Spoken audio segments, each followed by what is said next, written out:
HERAS, acronimul proiectului Moștenirea arheologică submarină din partea de vest a Mării Negre, urmărește dezvoltarea potențialului turistic al acestei zone prin identificarea și promovarea resurselor patrimoniului cultural submarin multimilenar româno-bulgar.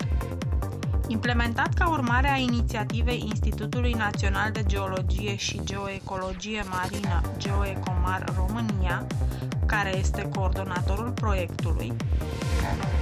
HERAS este finanțat de către Uniunea Europeană prin Fondul European pentru Dezvoltare Regională, în cadrul Programului de Cooperare Transfrontalieră România-Bulgaria 2007-2013.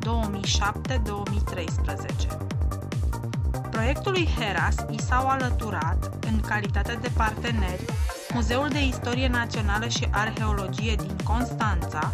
Institutul de Oceanologie din Varna și Muzeul orașului Kavarna din Bulgaria, precum și organizația non-guvernamentală Respiro Underwater Research Society din Constanța, România. Ca obiectiv general, proiectul HERAS își propune descoperirea, identificarea și promovarea patrimoniului cultural submarin comun din partea de vest a coastei Mării Negre, astfel încât acesta să devină o atracție turistică durabilă.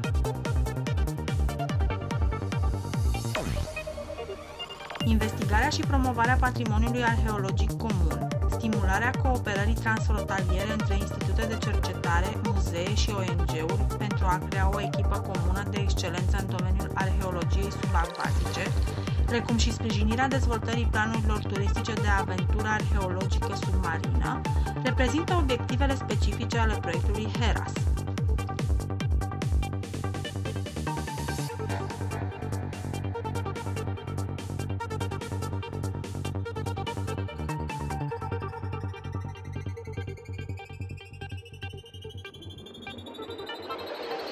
Metodele de cercetare geofizică, observațiile geologice, analiza video prin utilizarea de vehicule submarine acționate de la distanță și de mini-submarine,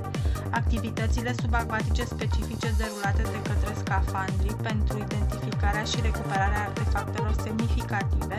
sunt concentrate pentru descoperirea patrimoniului arheologic submarin.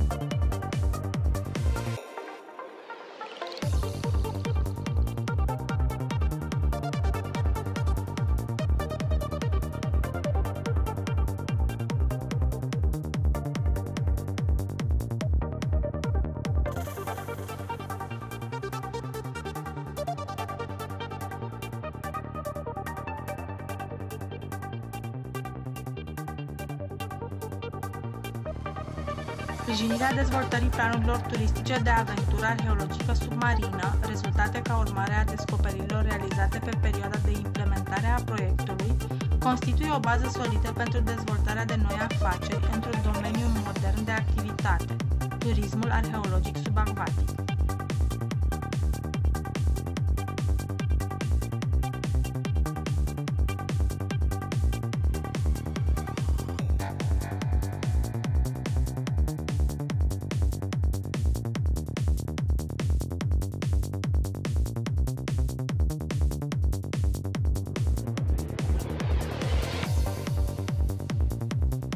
Evidențierea potențialului oferit de patrimoniul cultural subacvatic din zona de vest a Mării Negre atrage după sine necesitatea sprijinirii punerii în aplicare a conceptelor de dezvoltare durabilă în zona Constanța-Dobici, proiectul HERAS oferind în acest sens soluții pentru utilizarea combinată a tuturor atracțiilor existente, de la așezări antice la rezervații naturale și situri speologice, de pe ambele părți ale frontierei, precum și îndrumare privind utilizarea durabilă a acestor resurse prin respectarea patrimoniului cultural specific și a normelor de protecție a naturii.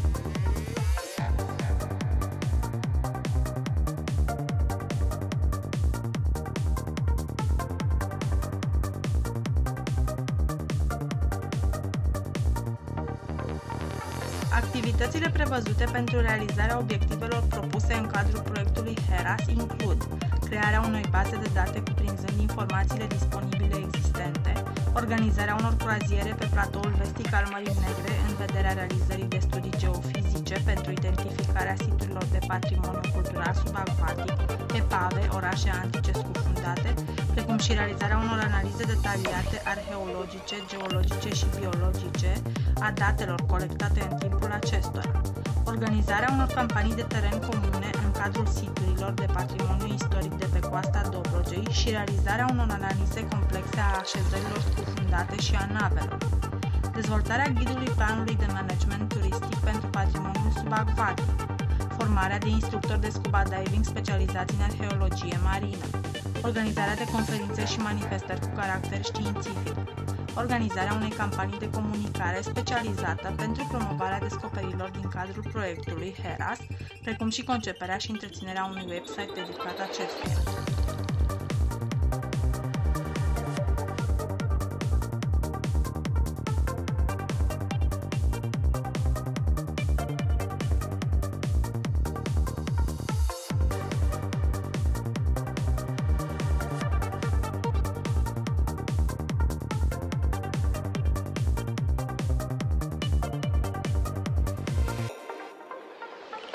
Rezultatele așteptate în urma implementării activităților prevăzute în cadrul proiectului HERAS urmăresc creșterea gradului de conștientizare publică asupra patrimoniului cultural subacvatic comun existent de la Constanța la Caliacra, prin îmbunătățirea abilităților și a competențelor a cel puțin 20 de experți din cadrul celor 5 instituții partenere, formarea de instructori scuba diving specializați în arheologie marină și formarea de scuba divers,